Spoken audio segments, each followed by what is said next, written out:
Amigos, qué gusto saludarles. Como cada lunes les doy la bienvenida a platicar entre todos hoy de dos temas interesantes: la auditoría, la rendición de cuentas y, por supuesto, servir o servirse. ¿De qué se trata el tema en materia política? Vamos a platicar de ética y de democracia, así que muy buenas noches. La invitación a que se queden con nosotros.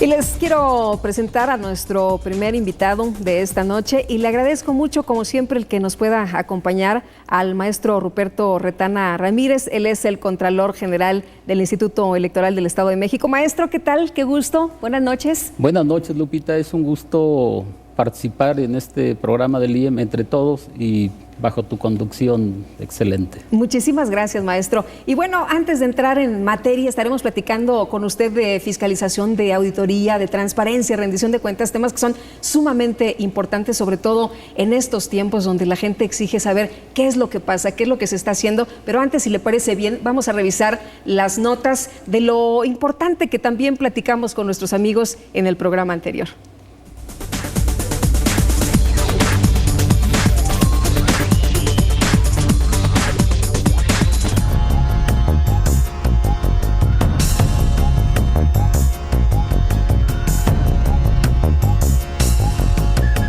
El doctor Miguel Ángel Sánchez Ramos, profesor de la maestría en Administración Electoral del IEM, nos platicó acerca de los anclajes, los obstáculos de la democracia y hasta dónde nuestra actitud como ciudadanos nos impide el avance.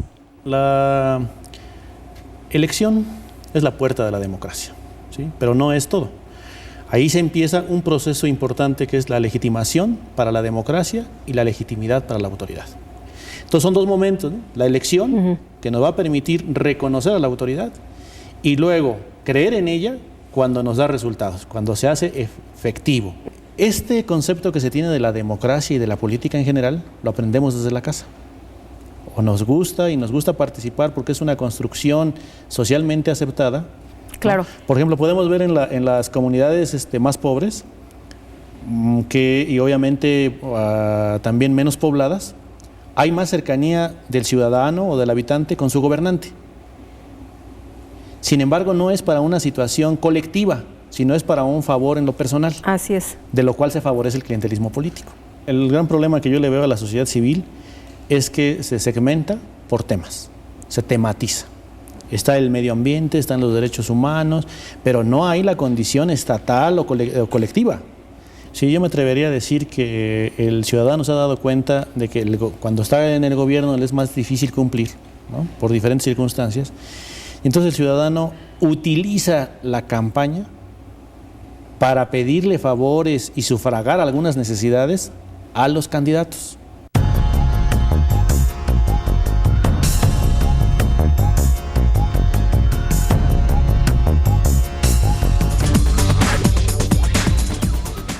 Bueno, y ahora vamos a revisar, si les parece bien, lo más importante de la semana: actividad intensa, y aquí les dejo el resumen.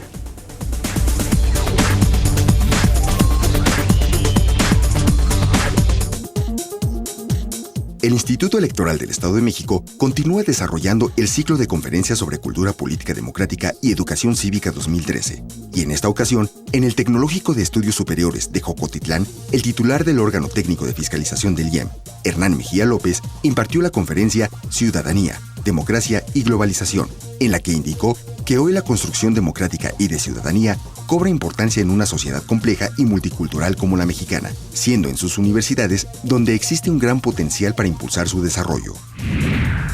En el marco del ciclo de conferencias sobre cultura política democrática y educación cívica 2013, el consejero electoral del IEM, Juan Salvador Ventura Hernández Flores, impartió la conferencia Inducción al Instituto Electoral del Estado de México, ante estudiantes de la Escuela Preparatoria Oficial anexa a la Normal de Tenancingo, con quienes compartió información para destacar la importancia que implica que conozcan y ejerzan sus derechos político-electorales, pues con su participación activa contribuyen a fortalecer nuestro régimen democrático.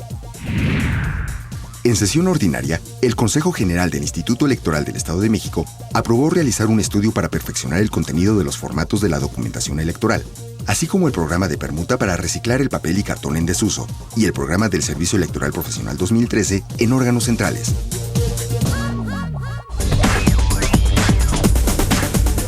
Maestro, y estaremos platicando esta noche de la fiscalización, de las auditorías, la transparencia, ya adelantábamos la rendición de cuentas. Primero, de la fiscalización. ¿Qué hace el órgano Contralor General del Instituto? ¿Qué hace en materia de auditoría, de fiscalización? ¿Qué es la fiscalización? Bueno, la fiscalización que hacemos en la Contraloría del Instituto Electoral del Estado de México consiste en revisar, en vigilar que los recursos que maneja el instituto se hagan conforme a las leyes y a la normatividad existente en el instituto, y también considerando pues las normas de auditoría en el caso de la realización de estas, que son universalmente aceptadas. Entonces, la fiscalización del Instituto Electoral del Estado de México forma parte de un concepto más amplio que denominamos rendición de cuentas. La fiscalización es un mecanismo que permite rendir cuentas al Instituto Electoral del Estado de México. Y bueno, hay que decir que la rendición de cuentas y esta parte de la fiscalización es muy importante en un sistema democrático, en el cual el gobierno, en este caso el instituto, tiene la obligación de ejercer sus recursos de manera clara, de manera transparente, y de este modo rendir cuentas a la ciudadanía, porque finalmente todos sabemos que son recursos públicos. Claro, y no hay que confundir, ¿verdad? No es la misma fiscalización, la Contraloría no fiscaliza a los partidos políticos, estamos hablando de otra cosa, esto es distinto. Sí, estamos hablando de cosas distintas. La Contraloría fiscaliza el presupuesto que maneja el instituto, no fiscaliza el presupuesto o las prerrogativas que se otorgan a los partidos políticos. Estas prerrogativas son fiscalizadas por el órgano técnico de fiscalización, que es una unidad administrativa del instituto. Nosotros rendimos cuentas de solo lo que maneja el instituto, no lo que manejan los partidos políticos.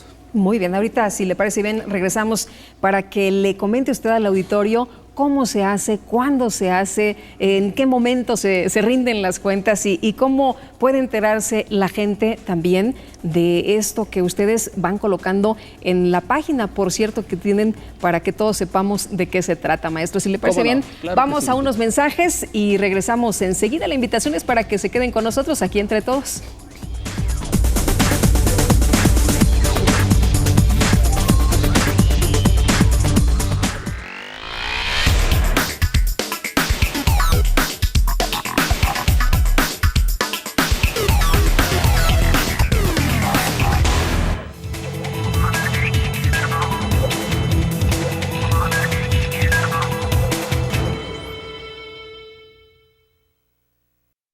Gracias a tu participación y confianza, el Instituto Electoral del Estado de México cumple 17 años de vida institucional, trabajando con los mexiquenses para fomentar la práctica de valores y construir día con día una mejor ciudadanía. En el IEM celebramos 17 años en los que, con tu apoyo, hemos organizado, desarrollado y vigilado 12 elecciones en la entidad más poblada del país.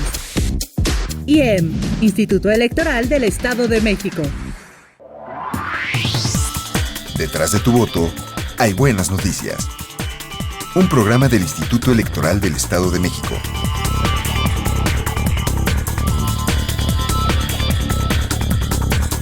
Síguenos a través de www.ieem.org.mx, todos los miércoles a las 12 horas. IEM, Instituto Electoral del Estado de México. Haz lo tuyo.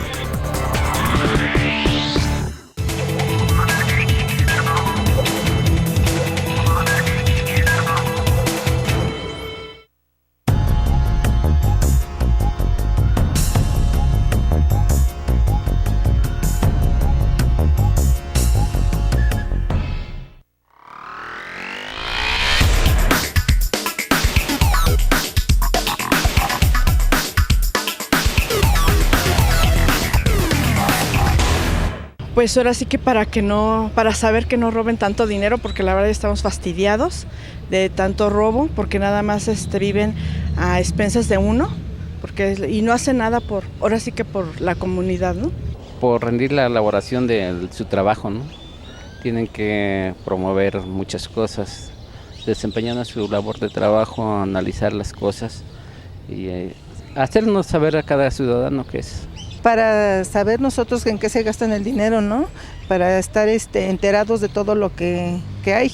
Bueno, es muy sencillo porque es el origen de estas instituciones. Son instituciones que concentran los intereses de muchas personas.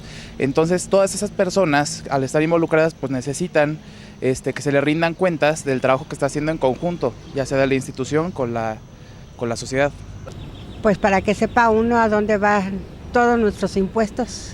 Porque pues, ha habido muchos desfalcos, los políticos son muy corruptos y no se me hacen pues nada justos, y de hecho cada vez que hay unas elecciones pues ya pensamos mal porque no nos han dado algo de ética, algo de confianza.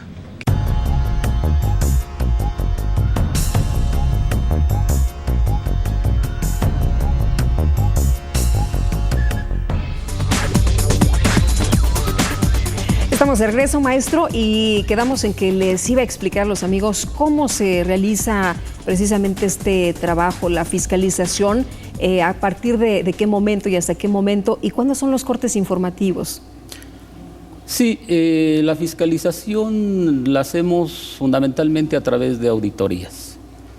El año pasado, para el año pasado, realizamos en este año 14 auditorías. Estas auditorías son aprobadas por el Consejo General previamente a su realización, y con estas auditorías nosotros revisamos el ejercicio presupuestal del instituto, revisamos los recursos humanos, revisamos las adquisiciones que se hacen en el instituto, sobre todo en proceso electoral, que son muchas y de montos importantes. Revisamos el cumplimiento programático del instituto, es decir, si se cumplió con los objetivos, las metas que se planteó el programa anual de actividades del instituto. Revisamos a las diversas direcciones del instituto, partidos políticos, organización, servicio electoral profesional, etcétera. Y de esta manera damos cuenta de los resultados que se obtienen en las auditorías, que los concretamos a través de observaciones. Estas observaciones pueden ser básicamente de dos tipos: observaciones de mejora u observaciones en donde haya violaciones a la normatividad, en donde encontremos ciertas irregularidades, y una vez que determinamos estas observaciones, les damos seguimiento a las mismas hasta que veamos que se ha cumplido con la realización de las mismas, y en donde se detecta cuál es la causa raíz de la situación irregular que se presentó, para que esta causa raíz se corrija. Si hay alguna irregularidad que violente la norma, y si hay elementos que impliquen el realizar un procedimiento administrativo de responsabilidad, entonces iniciamos ese procedimiento administrativo. ¿Hay sanción entonces? Hay sanciones en caso de que se cometa alguna irregularidad. Las sanciones van desde la amonestación, la suspensión del cargo, sanción económica o inclusive hasta la inhabilitación. Entonces, en el instituto aplicamos la ley de responsabilidades en este asunto de las sanciones y también una normatividad particular que tenemos en el instituto. Como resultado de las auditorías no hemos encontrado irregularidades graves, más bien irregularidades que van en el sentido de que pueden mejorarse y cumplir mejor con los objetivos y metas, mejorar los controles internos en el instituto, y de esta manera damos cuenta de una situación general de buen manejo de las finanzas del instituto. Esto quiere decir que la gente se pone las pilas y que la gente trabaja y está haciendo las cosas de manera honesta, ¿no? De manera bien hechas. Sí. En general, los servidores electorales del instituto es gente muy comprometida con el mismo y pues buscan realizar las cosas de la mejor manera. Y esto se refleja en que a la hora de que la Contraloría revisa los programas, revisa el cumplimiento de actividades de los servidores del instituto, pues en general hay un cumplimiento aceptable. Y desde luego que cuando no lo hay, pues hacemos, como ya le he comentado, o como ya te he comentado, las observaciones pertinentes. Y si hay que sancionar, pues sancionamos. ¿Así se garantiza la rendición de cuentas de esta forma? Es una manera de garantizar la rendición de cuentas. Es decir, el que la Contraloría revise las actividades del instituto, sus finanzas, su buena aplicación, su relación con los programas, etcétera, y el que la Contraloría publique en la página de transparencia del instituto el número de observaciones que se han realizado, que publique el programa de auditoría y que además esto se complemente con lo propio que hace la institución de publicar pues, sus estados financieros, el estado de situación financiera de la institución, dar cuenta de las actividades que realiza en su página de transparencia. De esta manera se rinde cuentas y la Contraloría, en una parte importante, coadyuva a vigilar que la rendición de cuentas se haga de la manera más adecuada y ella misma ejecuta pues esta parte relativa a la rendición de cuentas a través de la fiscalización que realiza al instituto. Maestro, ¿esto de la transparencia es una moda o de qué se trata? La transparencia viene asociada, la transparencia y la rendición de cuentas vienen asociadas al proceso de transición democrática que ha habido en nuestro país. De hecho, transparencia y rendición de cuentas son un elemento sustantivo de la democracia. Sin transparencia y rendición de cuentas no hay democracia. La transparencia y la rendición de cuentas legitiman al gobierno, pero también permiten que los ciudadanos realicen un determinado control sobre las acciones del gobierno al estar monitoreando a través de la información que aparece en las páginas de transparencia las actividades, las acciones, el ejercicio del presupuesto que llevan a cabo las propias instituciones. Entonces, son una forma de control del poder, son una forma de control del gobierno. Por eso son tan importantes, porque el ciudadano informado es el ciudadano que puede hacer cuestionamientos al ejercicio de gobierno y que puede también hacer propuestas para que ese ejercicio de gobierno mejore. Y el gobernante tiene la obligación de informar a sus gobernados de lo que hace. De hecho, es un derecho del ciudadano el de la información. No es una concesión gratuita, es un derecho del ciudadano el obtener la información de sus gobernantes. Y de esta manera se hace un control del gobierno por parte de los ciudadanos, que pueden, como ya señalé, ir monitoreando lo que hace cada institución, lo que hace el gobierno en general. Pero entonces, la transparencia es, digamos que es de alguna manera novedosa.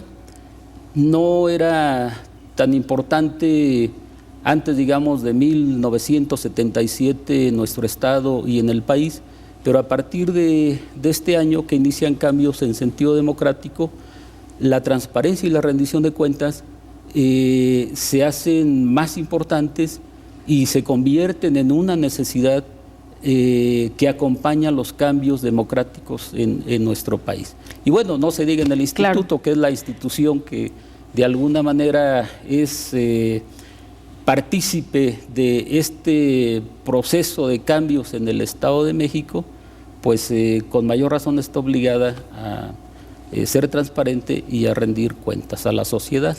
Maestro, en el caso de la página ahorita que habla de rendir cuentas, de cómo los ciudadanos pueden tener acceso y tienen las vías para informarse, entre mejor informados, mejores decisiones y una mejor participación.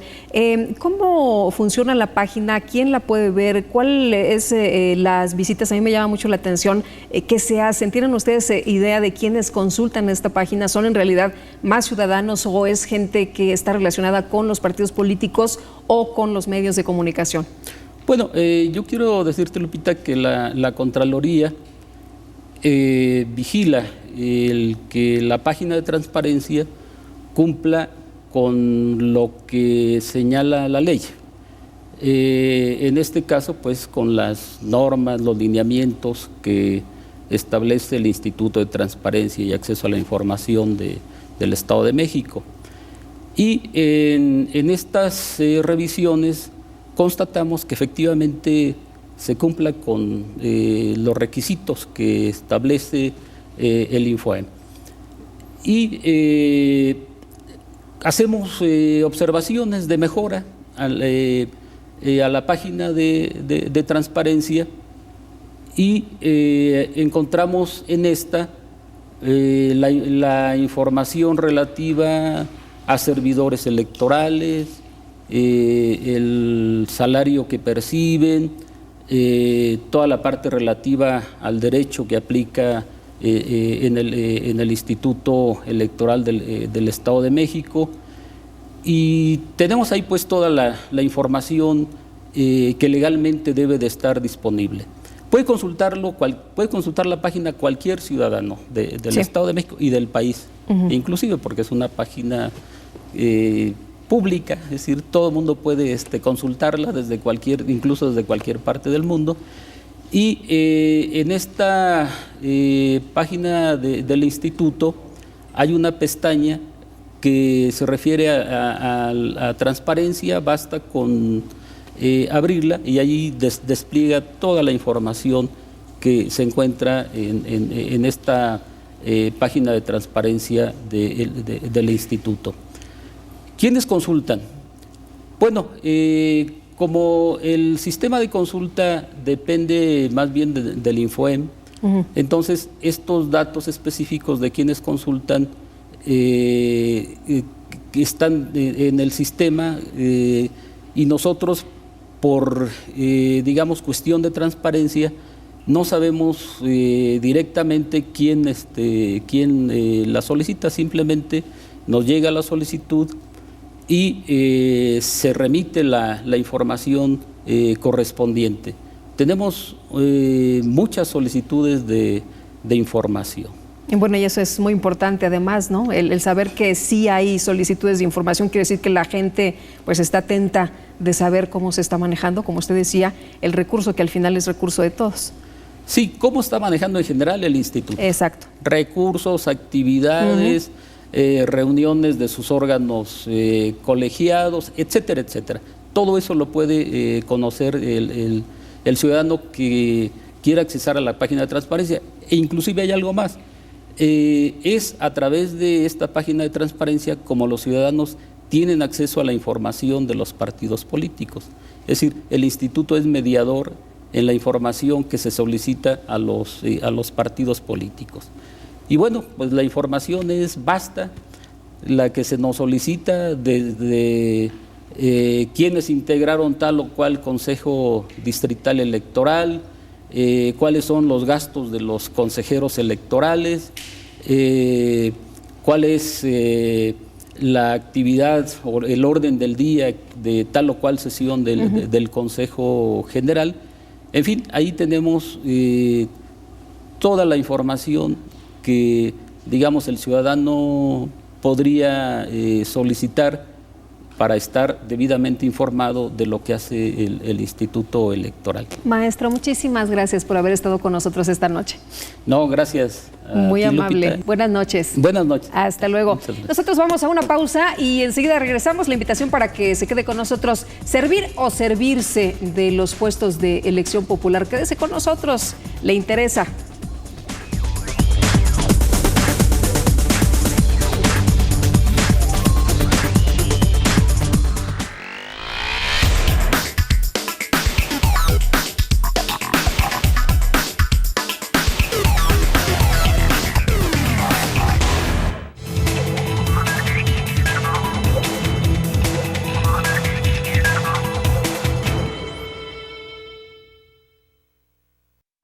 Gracias a tu participación y confianza, el Instituto Electoral del Estado de México cumple 17 años de vida institucional, trabajando con los mexiquenses para fomentar la práctica de valores y construir día con día una mejor ciudadanía.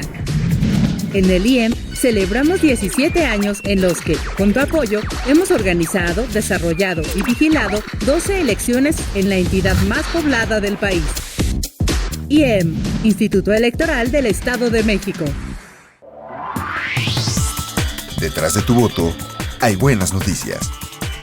Un programa del Instituto Electoral del Estado de México.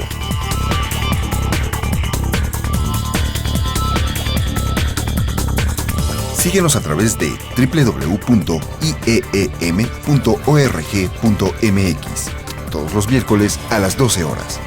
IEM, Instituto Electoral del Estado de México. Haz lo tuyo.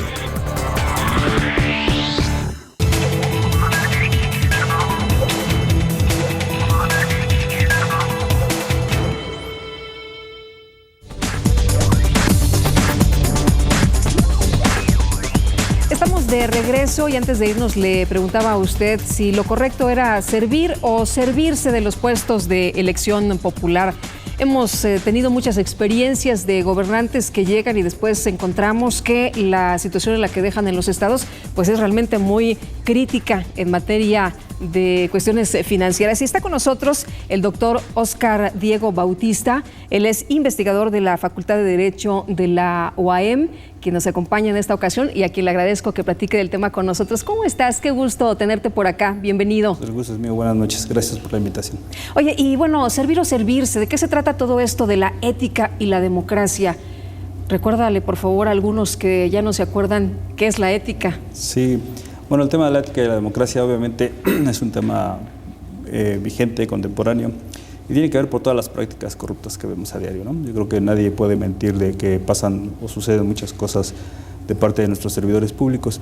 Entonces, bueno, la ética es una disciplina del conocimiento que tiene que ver con la conducta del hombre, y obviamente se dice que es ética pública cuando ponemos la atención en las actitudes y en la conducta de los servidores públicos, sean estos del Poder Ejecutivo, sean gobernantes, sean jueces, sean magistrados. Entonces se refiere a todo este campo de conducta.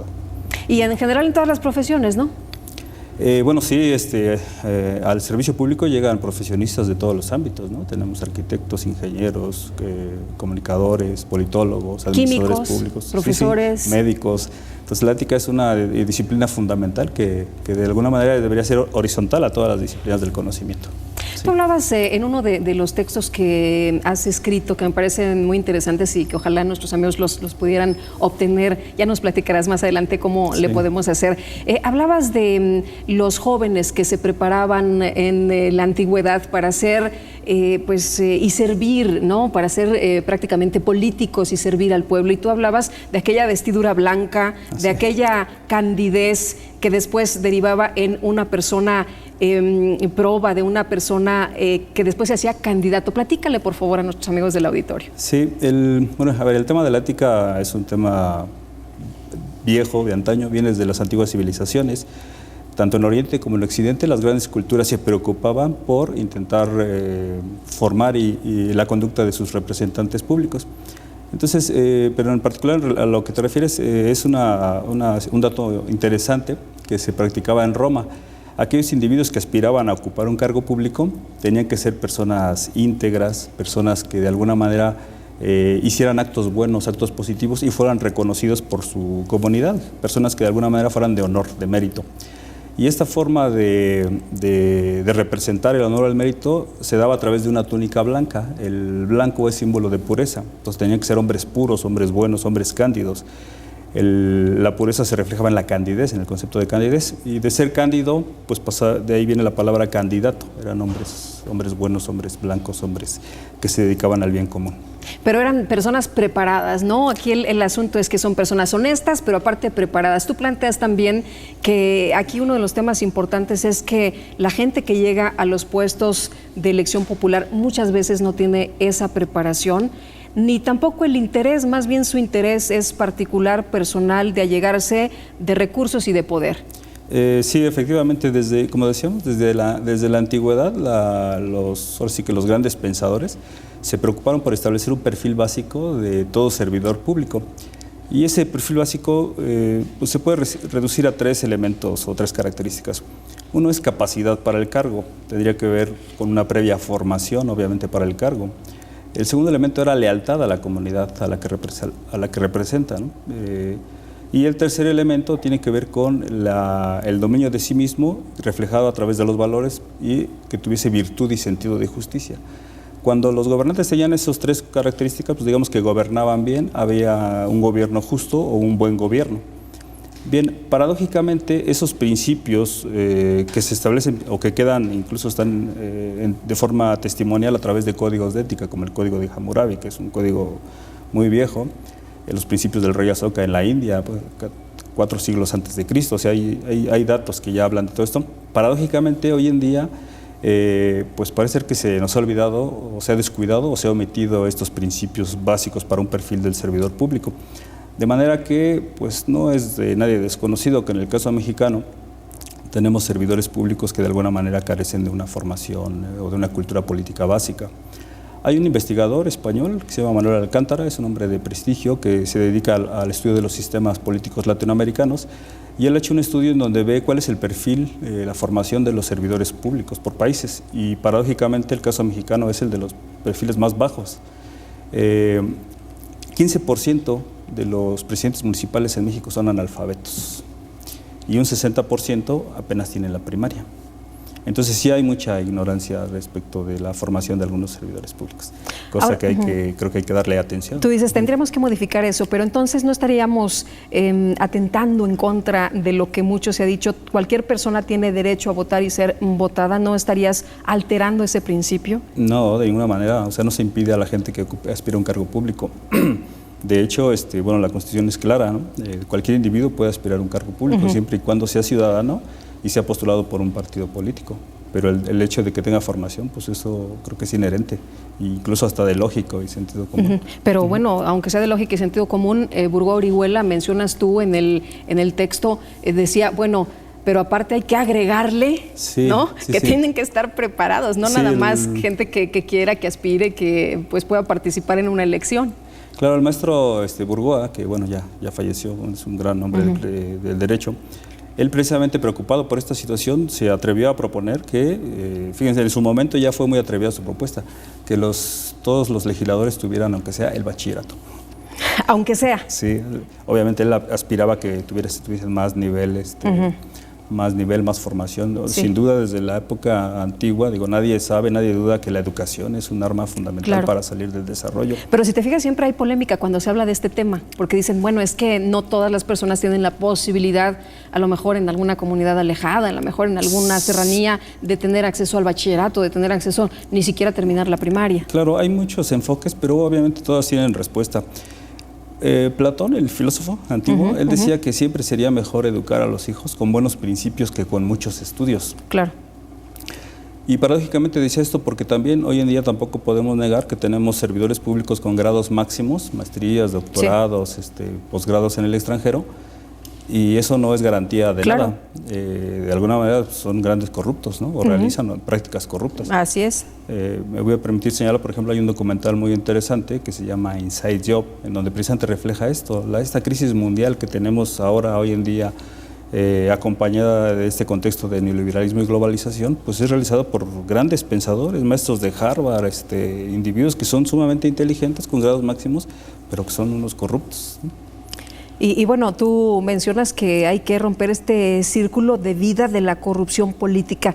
Vamos a tener que hacer una pausa, pero de regreso, si te parece bien, platicamos con esto, porque no todo es negro, ¿no? No todo, claro. Ya una vez que nos planteas cómo está la situación, que todos sabemos que pues hay cosas muy difíciles, también hay soluciones, ¿no? También hay planteamientos claro, positivos sí, que se pueden hacer. Y bueno, la participación ciudadana, que también es otro punto muy importante. Así que no se vaya, regresamos de inmediato.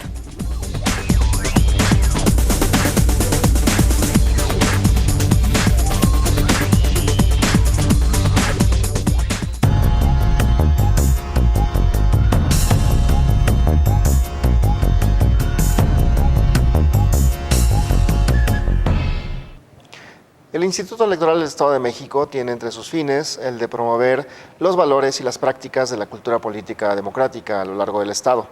En ese sentido, realiza diversas actividades como la publicación de obras que buscan acercar a la ciudadanía del Estado a discusiones un poco más profundas y más amplias sobre los aspectos de la democracia y la política en nuestra entidad, así como en otros espacios como el país o incluso a nivel internacional.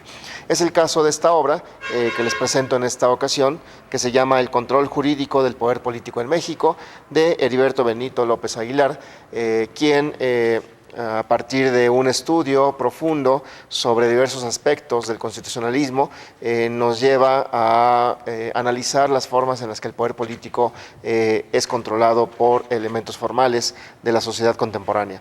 Por ejemplo, plantea en una primera instancia el tema de la teoría de la Constitución y ubica la historia de la Constitución, conceptos de las constituciones, clasificación de las constituciones, elementos axioteleológicos de la Constitución y características político-jurídicas de una Constitución.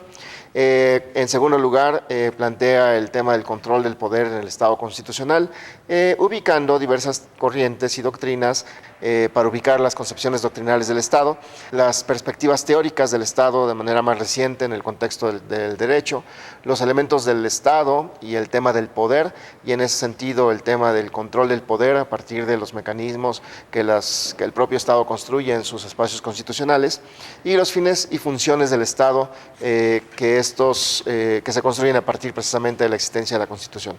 En tercer lugar, en un estudio amplio comparado sobre las constituciones bajo el tema del control constitucional en el derecho comparado, y pues analiza las constituciones de Austria, Alemania, Francia, Italia, España, Estados Unidos, Bolivia, Colombia, Chile, entre otros, para poder establecer estos mecanismos de comparación de la constitucionalidad. Y finalmente, un cuarto tema es el problema ontológico y la solución epistemológica, donde analiza de manera específica el caso de la Constitución mexicana y sus mecanismos de control, así como los órganos para ese sentido, como la Suprema Corte de Justicia de la Nación o instituciones como el mismo juicio de amparo. En ese sentido, Esta obra analiza de manera profunda, como lo he comentado, el tema del control constitucional. Para el público interesado en consultar esta obra, pueden acudir a las instalaciones del Centro de Formación y Documentación Electoral del Instituto Electoral del Estado de México, donde podrán consultarla o adquirirla de manera gratuita.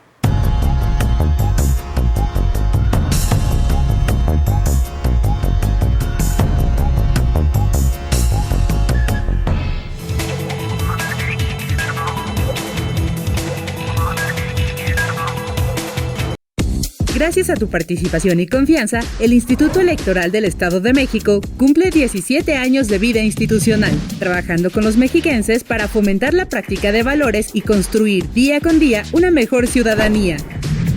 En el IEM celebramos 17 años en los que, con tu apoyo, hemos organizado, desarrollado y vigilado 12 elecciones en la entidad más poblada del país. IEM, Instituto Electoral del Estado de México. Detrás de tu voto, hay buenas noticias. Un programa del Instituto Electoral del Estado de México.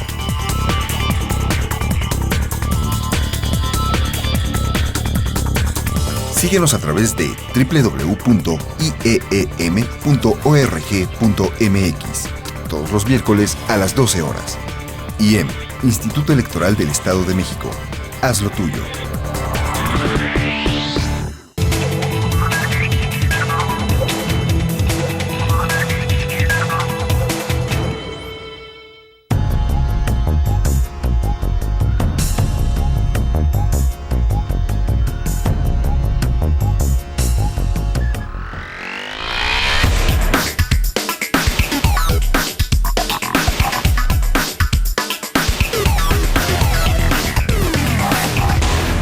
Porque si no hay ética no hay nada, realmente estaremos basados en un sistema que nada más miente y realmente en mentiras, realmente no hay nada justo.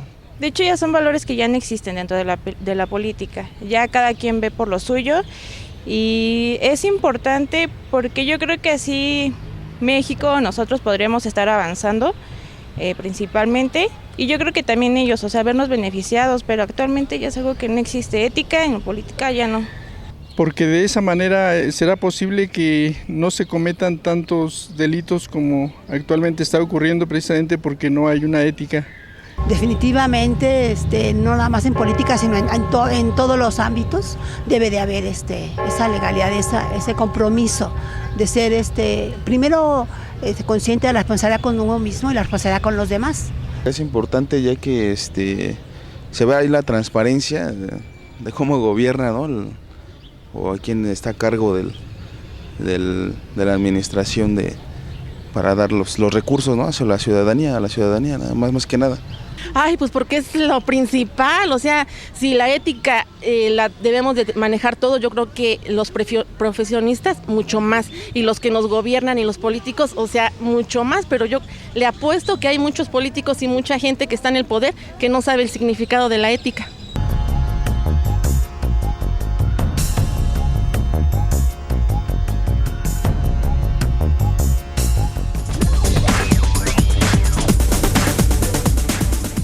Bueno, vamos a platicar de cómo se rompe este círculo de vida, de corrupción política, porque sí hay salidas, ¿no? Y tú planteas también que hay varios escenarios que se pueden realizar para hacer a un lado esta frivolidad de la política de la que tú nos hablas, esta corrupción que nos hace tanto daño en el tema de los puestos de elección popular, porque finalmente nos afecta a todos los ciudadanos, ¿no? Sí, pero afortunadamente pues no todo es negro. La vida no es maniquea, no es buenos y malos ni blanco y negro, sino que hay varios tonos, ¿no? Afortunadamente en política pues hay lecciones que la misma historia nos deja o incluso cosas que se han hecho en otros países, ¿no? Por ejemplo, la profesionalización de los políticos es algo muy importante. Es básico y fundamental que todo servidor público pues posea una cultura política básica para ocupar un cargo público. En otros países, por ejemplo, esta forma de llegar a la política y distribuirse el botín, le llaman ellos, spoil system, y obviamente tiene un antecedente en la piratería inglesa, siglos XIV, XV, XVI, y precisamente esta forma de repartirse el botín pues se llevó a la política. En 1859, si no mal recuerdo, en el Reino Unido salió una ley precisamente para erradicar estas prácticas e intentar profesionalizar a los servidores públicos. Más tarde, en los Estados Unidos, en 1889, se creó la ley Pendleton, o bueno, a través de la ley Pendleton también siguieron este ejemplo, ¿no? Dijeron, hay que profesionalizar a los servidores públicos. No se vale que sigamos repartiendo los cargos como si fuera un sistema de botín. Y entonces, obviamente, esta acción se acompaña de toda una serie de instrumentos para intentar institucionalizar la designación de los servidores públicos.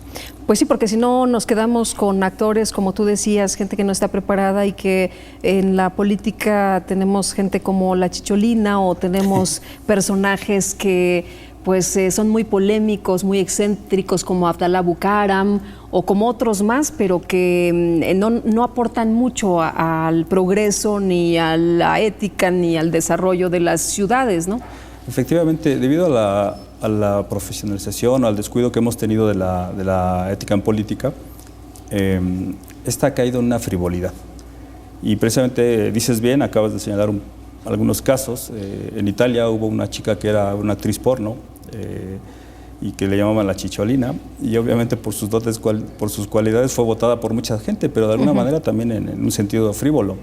Y llegó a ser diputada en Italia y después pasó a ser diputada del Parlamento Europeo.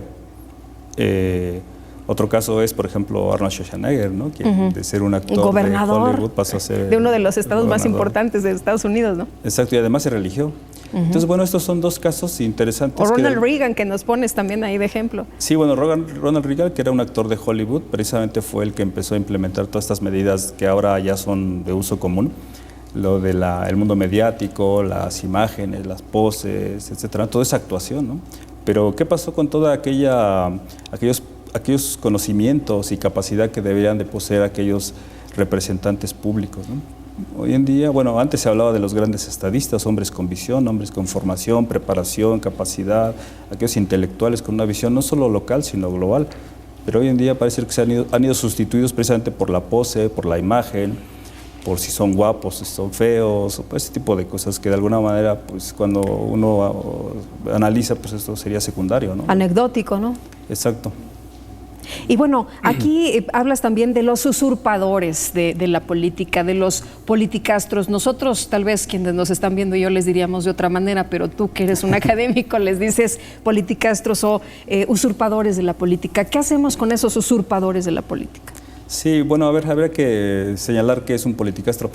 Bueno, no es un concepto que yo me haya inventado, está en el diccionario de la Real Academia Española. El político, en general, en su origen, es aquel hombre educado.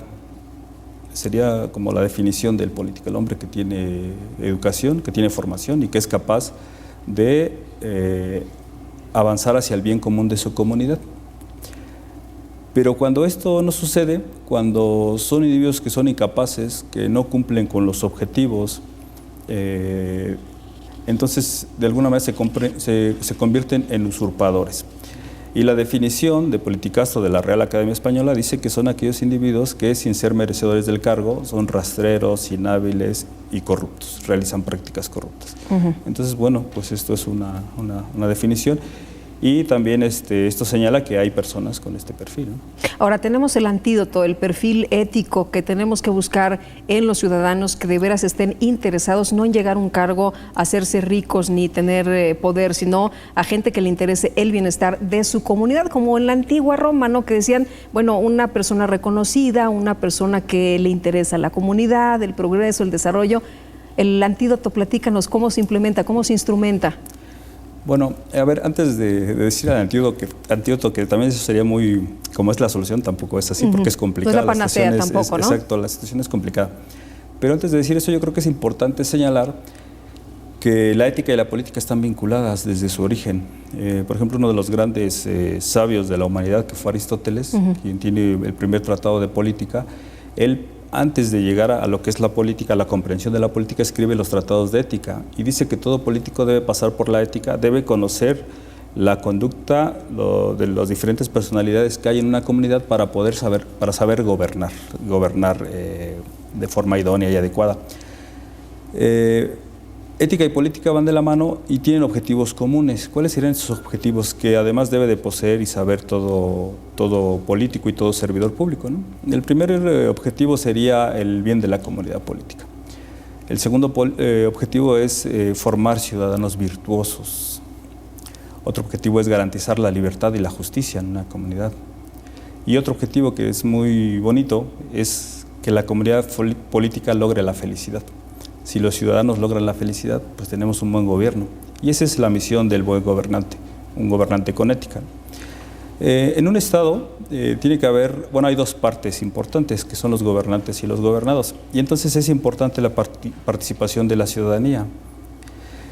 Y en ambos casos, un elemento que es fundamental, no es que sea la panacea, pero sí es un ingrediente más para intentar aspirar a un buen gobierno, pues es la ética, la disciplina ética, tanto en gobernantes como en gobernados. En todos los programas, en general, que se realizan para combatir la corrupción, generalmente se intenta a las personas llegarles de fuera, ¿no?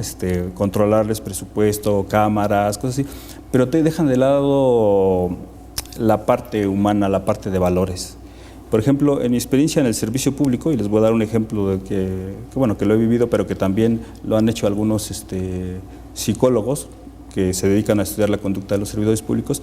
Si nosotros tenemos aquí, por ejemplo, dos servidores públicos, dos directores generales de un mismo nivel, un mismo rango, un mismo sueldo, un mismo marco jurídico que les regula, y analizamos cuáles son sus resultados o su conducta, vemos que uno es eficiente, responsable, cumplidor, y el otro pues no, y además es corrupto, ¿no? Y decimos, ¿qué pasa aquí, no?